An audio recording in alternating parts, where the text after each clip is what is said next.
Hi friends, welcome to my channel TV ಕಥೆಗಳು. ಬನ್ನಿ ಮುದ್ದೆ ಸಸ್ಯ ಇವತ್ತಿನ ಹಂಚಿಕೆ ಏನಾಗುತ್ತೆ ಅಂತ ನೋಡ್ಕೊಂಬರೋಣ. ನೀವೇನಾದರೂ ನನ್ನ ಚಾನಲ್ನ ಫಸ್ಟ್ ಟೈಮ್ ನೋಡೋದಾದರೆ ಲೈಕ್ ಮಾಡಿ, ಶೇರ್ ಮಾಡಿ ಮತ್ತು ಸಬ್ಸ್ಕ್ರೈಬ್ ಮಾಡಿ. ಭದ್ರಾ ಅವರು ಕೂಡ ಇಲ್ಲಿ ಅಡುಗೆ ಮಾಡಿರ್ತಾರೆ. ಆಗ ವಿದ್ಯಾ ಅವರು ಕೂಡ ಅದರ ರುಚಿಯನ್ನು ನೋಡಿ ಅದರಲ್ಲಿ ಉಪ್ಪು ಖಾರ ಏನೂ ಇಲ್ಲದ ಕಾರಣದಿಂದ ಅವರ ಸಾಂಬಾರನ್ನು ಅದಕ್ಕೆ ಹಾಕಿ ಮಿಕ್ಸ್ ಮಾಡಿರ್ತಾರೆ. ಮತ್ತು ಭದ್ರಾ ಅವರು ಕೂಡ ಎಲ್ಲವನ್ನು ತಯಾರು ಮಾಡಿಟ್ಟು ಹೋಗಿರ್ತಾರೆ. ಈ ಕಡೆ ವಿದ್ಯಾ ಅವರು ಕೂಡ ಆ ಸಾಂಬಾರಿಗೆ ಅದನ್ನು ಮಿಕ್ಸ್ ಮಾಡಿ ಅದನ್ನು ರುಚಿಯನ್ನು ಇನ್ನೂ ಕೂಡ ಹೆಚ್ಚು ಮಾಡಿರ್ತಾರೆ. ಹಾಗೆ ಈ ಕಡೆ ವಿದ್ಯಾ ಅವರು ಕೂಡ ಊಟ ಮಾಡ್ತಾ ಇರ್ತಾರೆ. ಆಗ ಭದ್ರಾ ಅವರು ಕೂಡ ಅದೇ ಸಮಯಕ್ಕೆ ಬರ್ತಾರೆ. ಭದ್ರಾ, ನೀನು ಇವತ್ತು ಅಡುಗೆ ಮಾಡಿದ್ದೀಯಾ, ನೀನು ಶಬ್ಬಾಷ್ ಅಂತ ಹೇಳಿ ಅವರನ್ನೇ ಅವರು ಹೊಗಳ್ಕೊಳ್ತಾ ಈಗ ಊಟ ಮಾಡಬೇಕು ಅಂತ ಹೇಳಿ ಕೂತ್ಕೊಳ್ತಾರೆ. ಆಗ ವಿದ್ಯಾ ಅವರು ಕೂಡ ಭದ್ರಾ ಅವ್ರನ್ನ ನೋಡ್ತಾ ಇರ್ತಾರೆ. ಮತ್ತು ಭದ್ರಾ ಅವರು ಕೂಡ ಇಲ್ಲಿ ಹೇಳ್ತಾರೆ, ನಾನು 2 ದಿನ ಅಡುಗೆ ಮಾಡಿದೆ, ಅದು ಕೆಟ್ಟೋಯ್ತು, ಆದರೆ ಇವತ್ತು ಚೆನ್ನಾಗಿರ್ಲಪ್ಪ ಅಂತ ಹೇಳಿ ಮನಸ್ಸಿನಲ್ಲಿ ಅಂದ್ಕೊಳ್ತಾ ಇರ್ತಾರೆ. ಮತ್ತು ಈ ಕಡೆ ಕುಕ್ಕರನ್ನು ಓಪನ್ ಮಾಡಿದ ತಕ್ಷಣ ಈ ಕಡೆ ಸಾರು ಗಮ್ ಅಂತ ಸ್ಮೆಲ್ ಬರ್ತಾ ಇರ್ತದೆ. ಆಗ ಅವರು ಹೇಳ್ತಾ ಇರ್ತಾರೆ, ಎಷ್ಟು ಚೆನ್ನಾಗಿ ಅಡುಗೆ ಮಾಡಿದ್ದೀಯಾ ಅಂತ ಹೇಳಿ ಅವರನ್ನು ಅವರು ಹೊಗಳ್ಕೊಳ್ತಾ ಇರ್ತಾರೆ. ಮತ್ತು ವಿದ್ಯೆಯವರು ಕೂಡ ಅವರನ್ನು ನೋಡ್ತಾ ಇರ್ತಾರೆ. ಮತ್ತು ಈ ಕಡೆ ಆಯಿತು, ಇವತ್ತು ಚೆನ್ನಾಗಿ ಹೊಟ್ಟೆ ತುಂಬ ಊಟ ಮಾಡೋದು ಅಂತ ಹೇಳಿ ಭದ್ರಾ ಅವರು ರೈಸನ್ನು ಬಡಿಸ್ಕೊಂಡು ಸಾಂಬಾರನ್ನು ಹಾಕ್ಕೊಂಡು ಒಂದು ತುತ್ತನ್ನು ತಿಂತಾರೆ. ಹಾಗೆ ಅವರ ರಿಯಾಕ್ಷನ್ ಕೂಡ ಏನು ಸಾಂಬಾರು ಕೆಟ್ಟೋಗಿದೆಯೋ ಅಂತ ಹೇಳಿ ಆ ರೀತಿ ರಿಯಾಕ್ಷನ್ ಕೊಡ್ತಾ ಇರ್ತಾರೆ. ಆದರೆ ಅವರು ಅದನ್ನು ತಿಂದು ವಾವ್ ಭದ್ರಾ, ನೀನು ತುಂಬಾ ಚೆನ್ನಾಗಿ ಅಡುಗೆ ಮಾಡಿದ್ದೀಯಾ ಅಂತ ಹೇಳ್ತಾರೆ. ಆಗ ವಿದ್ಯಾ ಅವರು ಕೂಡ ನಗ್ತಾ ಇರ್ತಾರೆ. ಮತ್ತು ಅದನ್ನು ಹೇಳ್ತಾ, ಎಷ್ಟು ಚೆನ್ನಾಗಿ ಅಡುಗೆ ಮಾಡಿದ್ದೀಯಾ ಅಂದರೆ ನಿನ್ನ ಮುಂದೆ ಕೂಡ ಎಂಥ ಭಟ್ಟನೂ ಕೂಡ ಸೋತೋಗ್ತಾನೆ ಅಂತ ಹೇಳಿ ಅವರನ್ನೇ ಅವರು ಹೊಗಳ್ಕೊಳ್ತಾ ಇರ್ತಾರೆ. ಮತ್ತು ಎಷ್ಟು ಚೆನ್ನಾಗಿ ಅಡುಗೆ ಮಾಡಿದ್ದೀಯ ಅಂದರೆ ನೀನು ಇಷ್ಟು ದಿನ ಯಾರೋ ಚೆನ್ನಾಗಿ ಅಡುಗೆ ಮಾಡ್ತಾರಂತ ಹೇಳಿ ನಿನ್ನ ಕೈಯಲ್ಲಿದ್ದ ಖಡ್ಗ ಉಂಗುರ ಎಲ್ಲ ಅವರಿಗೆ ತೊಡಿಸ್ತಾ ಇದ್ದೆ. ಆದರೆ ನೀನೇ ನಿನ್ನ ಕೈಗೆ ಒಂದು ಬಂಗಾರದ ಖಡ್ಗ ಮಾಡಿಸ್ಕೊಂಡು ಹಾಕ್ಕೋಬೇಕು ಅಂತ ಹೇಳಿ ಅಂದ್ಕೊಳ್ತಾ ಇರ್ತಾರೆ. ಆಗ ಈ ಕಡೆ ವಿದ್ಯಾ ಅವರು ಓಹೋಹೋ ಅಂತ ಹೇಳಿ ಅವರು ಮನಸ್ಸಿನಲ್ಲೇ ಅಂದ್ಕೊಳ್ತಾ ಇರ್ತಾರೆ. ಮತ್ತು ಭದ್ರಾ ಅವರು ಕೂಡ ಎಷ್ಟು ಚೆನ್ನಾಗಿ ಅಡುಗೆ ಮಾಡಿದ್ದೀಯಾ ಅಂತ ಹೇಳಿ ತನ್ನ ಕೈಗೆ ತಾನೇ ಮುತ್ತು ಕೊಡ್ಕೊಳ್ತಾರೆ. ಭದ್ರಾ ಅವರು ತಿನ್ನುವಾಗ ಸಡನ್ ಆಗಿ ಒಂದು ನುಗ್ಗೆಕಾಯಿ ಸಿಗುತ್ತೆ. ಆಗ ಈ ಕಡೆ ಭದ್ರಾ ಅವರು ಕೂಡ ಯೋಚನೆ ಮಾಡ್ತಾರೆ, ನಾನು ಸಾಂಬಾರಿಗೆ ನುಗ್ಗೆಕಾಯಿನೇ ಹಾಕಿದ್ದಿಲ್ವಲ್ಲ, ಯಾಕೆ ನುಗ್ಗೆಕಾಯಿ ಬಂತು ಅಂತ ಹೇಳಿ ಯೋಚನೆ ಮಾಡ್ತಾ ಇರ್ತಾರೆ. ಆಗ ಈ ಕಡೆ ವಿದ್ಯಾ ಅವರು ಕೂಡ ಆಯಿತು, ನನ್ನ ಏನು ಮಾಡ್ತಾರೋ ಇವರಿಗೆ ಗೊತ್ತಾಗ್ಬಿಡ್ತು, ಅವರು ಸಾಂಬಾರು ಏನು ಮಾಡಿದ್ರು, ಏನು ತರಕಾರಿ ಹಾಕಿದ್ರು ಅಂತ ನೋಡಿದೆ, ಸಾಂಬಾರು ಮಿಕ್ಸ್ ಮಾಡಿಬಿಟ್ಟೆ, ಈಗ ಅವರಿಗೆಲ್ಲಾದರೂ ಗೊತ್ತಾದರೆ ನನ್ನ ಏನು ಮಾಡ್ತಾರೋ ಏನು ಅಂತ ಹೇಳಿ ಈ ಕಡೆ ವಿದ್ಯಾ ಅವರು ತುಂಬಾ ಭಯದಿಂದ ಭದ್ರಾ ಅವರನ್ನ ನೋಡಿ ಕೆಮ್ತಾರೆ. ಆಗ ಈ ಕಡೆ ಭದ್ರಾ ಅವರು ಕೂಡ ನೀರು ತಗೊಳ್ಳೋಕೆ ಆಗೋದಿಲ್ವಾ ಅಂತ ಹೇಳಿ ನೀರನ್ನು ಕೊಡ್ತಾರೆ.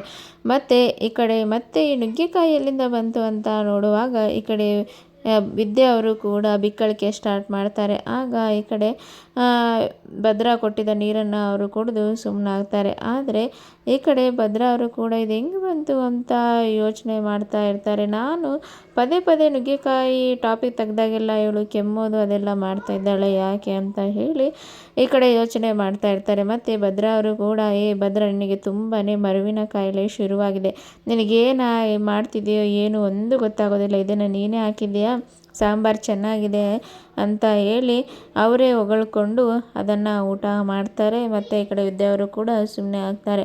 ಮತ್ತು ಭದ್ರಾ ಅವರು ಚೆನ್ನಾಗಿದೆ, ಎಲ್ಲ ಏನು ಉಳಿಸ್ಬೇಡ ಅಂತ ಹೇಳಿ ಎಲ್ಲ ಹಾಕ್ಕೊಂಡು ಊಟವನ್ನು ಮಾಡಿ ಅವರು ಅಲ್ಲಿಂದ ಹೋಗ್ತಾರೆ. ಮತ್ತು ಈ ಕಡೆ ಅಜ್ಜಿಯವರು ಕೂಡ ಸುಮ್ಮನೆ ಕೂತಿರ್ತಾರೆ. ಆಗ ಈ ಕಡೆ ಭುವನ ಅವರು ಬಂದು, ಅತ್ತೆ ಯಾಕೆ ಹುಷಾರಿಲ್ವಾ ಅಂತ ಇಲ್ಲಿ ಹೇಳ್ತಾ ಇರ್ತಾರೆ. ಆಗ ಹೌದು ಭುವನ, ಸ್ವಲ್ಪ ಹುಷಾರಿಲ್ಲ, ಯಾಕೋ ಮೈಕೈ ನೋವು ಅಂತ ಇಲ್ಲಿ ಹೇಳ್ತಾ ಇರ್ತಾರೆ. ಆಗ ಚಂಪಾ ಅವರು ಕೂಡ ಅಜ್ಜಿ ಮಂಡಿ ನೋವು ಆಗ್ತಾ ಇದೆ, ಕಾಲು ಹೊತ್ತಲೆ ಅಂತ ಇಲ್ಲಿ ಹೇಳ್ತಾರೆ. ಏನು ಬೇಡವ, ಹೋಗಿ ಮಲ್ಕೊಳ್ರಿ, ನಾನು ಆಮೇಲೆ ಹೋಗಿ ಮಲ್ಕೊಳ್ತೇನೆ ಅಂತ ಇಲ್ಲಿ ಹೇಳ್ತಾರೆ.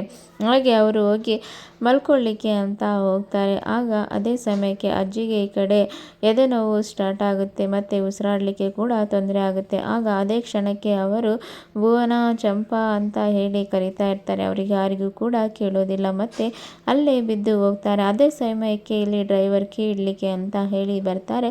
ಆಗ ಅಜ್ಜಿ ಬೀಳೋದನ್ನು ನೋಡಿ ಅವರು, ಅಜ್ಜಿ ಏನಾಯಿತು ಏನಾಯಿತು ಅಂತ ಹೇಳಿ, ಗೌಡ್ರೆ ಯಾರಾದರೂ ಇದ್ದರೆ ಬನ್ನಿ ಅಂತ ಹೇಳಿ ಎಲ್ಲರನ್ನ ಕರೀತಾರೆ.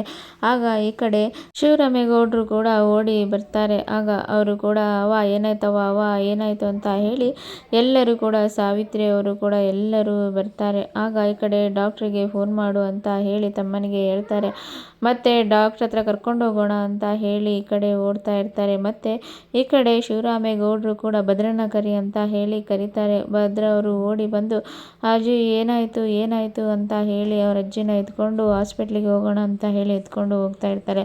ಆದರೆ ವಿದ್ಯಾ ಅವರು ಕೂಡ ಒಳಗೆ ಹೋಗಬೇಕು ಅಂತ ಹೇಳಿ ಹೋಗ್ತಾ ಇರ್ತಾರೆ. ಆದರೆ ನಾನು ಎಟ್ಟಿಯಲ್ಲಿ ಕಾಲಿಡಲ್ಲ ಅಂತ ಹೇಳಿ ಮಾತು ಕೊಟ್ಟಿರ್ತಾರೆ. ಆದರೆ ಆ ಅಜ್ಜಿಗೆ ಹುಷಾರಿಲ್ಲದ ಕಾರಣ ಆ ಮಾತನ್ನು ಸೈಡಿಗಿಟ್ಟು ವಿದ್ಯಾ ಅವರು ಕೂಡ ಒಳಗೆ ಬರ್ತಾರೆ. ಭದ್ರ ಅವರು ಕೂಡ ಅವಳನ್ನು ಎತ್ತುಕೊಂಡು ಹೋಗ್ತಾ ಇರುವಾಗ ಈ ಕಡೆ ಬೇಡ ನಿಲ್ಲಿಸಿ, ಅಜ್ಜಿಗೆ ಈಗ CPR ಅಗತ್ಯ ಇದೆ, ಅದನ್ನು ನಾನು ಕೊಡ್ತೇನೆ, ಅವರಿಗೆ ಹಾರ್ಟಿಗೆ ಪ್ರಾಬ್ಲಮ್ ಆಗಿದೆ, ಇಲ್ಲ ಅಂದರೆ ಅವರು ಹೋಗುವಷ್ಟರಲ್ಲಿ ಅವರು ಪ್ರಾಣಕ್ಕೆ ಅಪಾಯ ಆಗುತ್ತೆ ಅಂತ ಇಲ್ಲಿ ಹೇಳ್ತಾ ಇರ್ತಾರೆ. ಆಗ ಬೇಡ ಡಾಕ್ಟ್ರ್ ಹತ್ರ ಹೋಗೋಣ, ಇವಳು ಮಾತೇನು ಕೇಳೋದು ಅಂತ ಹೇಳಿ ಎಲ್ಲರೂ ಹೇಳ್ತಾ ಇರ್ತಾರೆ. ಆಗ ಈ ಕಡೆ ಎಲ್ಲರ ಕೈ ಮುಗಿದು ಈ ಕಡೆ ವಿದ್ಯಾ ಅವರು ಕೇಳ್ಕೊಳ್ತಾರೆ. ಆಗ ಈ ಕಡೆ ಶಿವರಾಮೇಗೌಡರಿಗೂ ಕೂಡ ವಿದ್ಯೆ ಕೇಳುವಾಗ ಭದ್ರ ಏನಾಗುತ್ತೋ ನೋಡೋಣ, ಏನು ಮಾಡ್ತಾಳೆ ಅಂತ ಹೇಳಿ ಇಳಿಸು, ನಾನು ಇದನ್ನೆಲ್ಲ ಕೇಳಿದ್ದೇನೆ ಅಂತ ಹೇಳ್ತಾರೆ.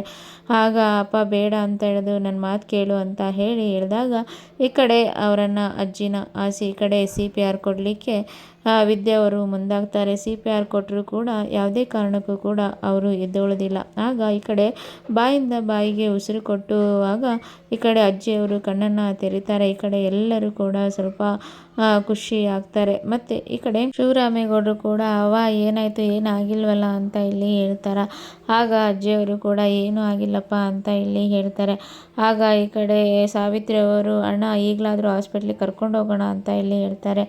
ಆಗ ಈ ಕಡೆ ಶಿವರಾಮೇ ಫೋನ್ ಮಾಡಿದೇನೋ ಅಂತ ಇಲ್ಲಿ ಕೇಳ್ತಾರೆ. ಆಗ ಡಾಕ್ಟ್ರು ಬಂದಿದ್ದಾರೆ ಕರ್ಕೊಂಬರ್ತೇನೆ ಅಂತ ಹೇಳಿ ಡಾಕ್ಟ್ರನ್ನ ಕರ್ಕೊಂಬಂದು ಅವರನ್ನು ತೋರಿಸ್ತಾರೆ. ಆಗ ಡಾಕ್ಟ್ರು ಚೆಕ್ ಮಾಡಿ ಮತ್ತು ಎಲ್ಲ ಇಂಜೆಕ್ಷನನ್ನು ಕೊಟ್ಟು ಅವರಿಗೆ ಹೇಳ್ತಾರೆ, ಈಗ ಇವರಿಗೆ ಸ್ವಲ್ಪ ಹಾರ್ಟು ಬೀಟು ಎಲ್ಲ ಕರೆಕ್ಟಾಗಿ ನಾರ್ಮಲ್ ಲೆವೆಲಲ್ಲಿ ಇದೆ, ಆದರೆ ಇದನ್ನು ಹೀಗೆ ಬಿಡೋಕ್ಕಾಗಲ್ಲ, ಹಾಸ್ಪಿಟ್ಲಿಗೆ ಸೇರಿಸಿ ಅಂತ ಇಲ್ಲಿ ಹೇಳ್ತಾರೆ. ಆಗ ಸಾವಿತ್ರಿ ಅವರು ನಾವು ಹಾಸ್ಪಿಟ್ಲಿಗೆ ಕರ್ಕೊಂಡು ಹೋಗ್ತಿದ್ವಿ, ಆದರೆ ಇವಳಿದ್ದಾಳಲ್ಲ ಇಲ್ಲಿ ಟೈಮ್ ವೇಸ್ಟ್ ಮಾಡಿಬಿಟ್ಲು ಅಂತ ಇಲ್ಲಿ ಹೇಳ್ತಾರೆ. ಆಗ ಈ ಕಡೆ ಡಾಕ್ಟರ್ ಅವರು ಕೂಡ ಸಾವಿತ್ರಿಗೆ ಸಾಕು ಬಾಯಿ ಮುಚ್ಚಿ, ಅವರು ಟೈಮ್ ವೇಸ್ಟ್ ಮಾಡಿಲ್ಲ, ಅವರು ಅಜ್ಜಿ ಪ್ರಾಣನ ಉಳಿಸಿದ್ದಾರೆ ಅಂತ ಇಲ್ಲಿ ಹೇಳ್ತಾರೆ. ಆಗ ಈ ಕಡೆ CPR ಕೊಟ್ಟಿದ್ದು ಅವಳೇ ಅಂತ ಇಲ್ಲಿ ಶಿವರಾಮೇಗೌಡರು ಕೂಡ ಹೇಳ್ತಿರುವಾಗ ಆಗ ಡಾಕ್ಟ್ರು ಕೂಡ ವಿದ್ಯೆಗೆ ಕೇಳ್ತಾರೆ, ಇದೆಲ್ಲ ನಿಮಗೆ ಹೇಗೆ ಗೊತ್ತಾಯಿತು ಅಂತ ಇಲ್ಲಿ ಹೇಳುವಾಗ ವಿದ್ಯೆ ಅವರು ಕೂಡ ಹೇಳ್ತಾರೆ, ನಾನು ಫಸ್ಟ್ ಇಯರ್ MBBS ಓದ್ತಾ ಇದ್ದೇನೆ, ಅಲ್ಲಿ ಕ್ಯಾಂಪಲ್ಲಿ ಎಲ್ಲ ಕೂಡ ನಾನು ನೋಡ್ಕೊಂಡಿದ್ದೇನೆ, ನಾನು ಮತ್ತು ಕಲ್ತ್ಕೊಂಡಿದ್ದೇನೆ, ಅದೇ ನಾನು ಟ್ರೈ ಮಾಡಿದೆ ಅಂತ ಇಲ್ಲಿ ಹೇಳ್ತಾರೆ. ಆಗ ಡಾಕ್ಟರ್ ಅವರು ಕೂಡ ವಿದ್ಯೆನ ವೆರಿ ಗುಡ್, ನಿಮ್ಮನ್ನು ಅಪ್ರಿಷಿಯೇಟ್ ಮಾಡ್ತೇನೆ ಅಂತ ಹೇಳಿ ಅವರು ಎಲ್ಲರ ಮುಂದೆ ವಿದ್ಯಾನ ಹೊಗಳ್ತಾ ಇರ್ತಾರೆ. ಈ ಕಡೆ ಚಂಪಾಗೂ ಕೂಡ ಅಜ್ಜಿಗೂ ಕೂಡ ಖುಷಿ ಆಗ್ತಾ ಇರುತ್ತೆ. ಮತ್ತು ಎಲ್ಲರೂ ಕೂಡ ಹೇಳ್ತಾ ಇರುವಾಗ ಡಾಕ್ಟರ್ ಅವರು ಇದನ್ನು ಹೀಗೆ ಬಿಟ್ಕೋಬೇಡಿ, ಹಾಸ್ಪಿಟ್ಲಿಗೆ ಬಂದು ಎಲ್ಲ ಕಾರ್ಡಿಯಾಕ್ ಟೆಸ್ಟನ್ನು ಮಾಡಿಸಿ ECG ಮಾಡಿಸಿ ಮತ್ತು ನಾನು ಎಲ್ಲವನ್ನು ನೋಡಿ ರಿಪೋರ್ಟ್ ಕೊಡ್ತೇನೆ ಅಂತ ಹೇಳ್ತಾರೆ. ಆಗ ಆಯಿತು ಅಂತ ಹೇಳಿ ಅಲ್ಲಿಂದ ಡಾಕ್ಟ್ರನ್ನ ಕಳಿಸ್ತಾರೆ. ಹಾಗೆ ಇಲ್ಲಿ ಶಿವರಾಮ್ ಗೌಡರು ಕೂಡ ಈ ಕಡೆ ವಿದ್ಯಾಗೆ ತುಂಬಾ ಮನಪೂರ್ವಕವಾಗಿ ಥ್ಯಾಂಕ್ಸನ್ನು ಸಲ್ಲಿಸ್ತಾರೆ. ಇದನ್ನು ನೋಡಿ ಇಲ್ಲಿ ಅಜ್ಜಿಗೆ, ಚಂಪಾ ಅವರಿಗೆಲ್ಲರಿಗೂ ಕೂಡ ಖುಷಿಯಾಗುತ್ತೆ. ಮತ್ತು ಭದ್ರಾ ಅವರು ಕೂಡ ತನ್ನ ಮನಸ್ಪೂರ್ವಕವಾಗಿ ವಿದ್ಯಾಗೆ ಥ್ಯಾಂಕ್ಸು ಹೇಳ್ತಾರೆ. ನೋಡೋಣ ಮುಂದಿನ ಸಂಚಿಕೆಯಲ್ಲಿ. Thank you for watching.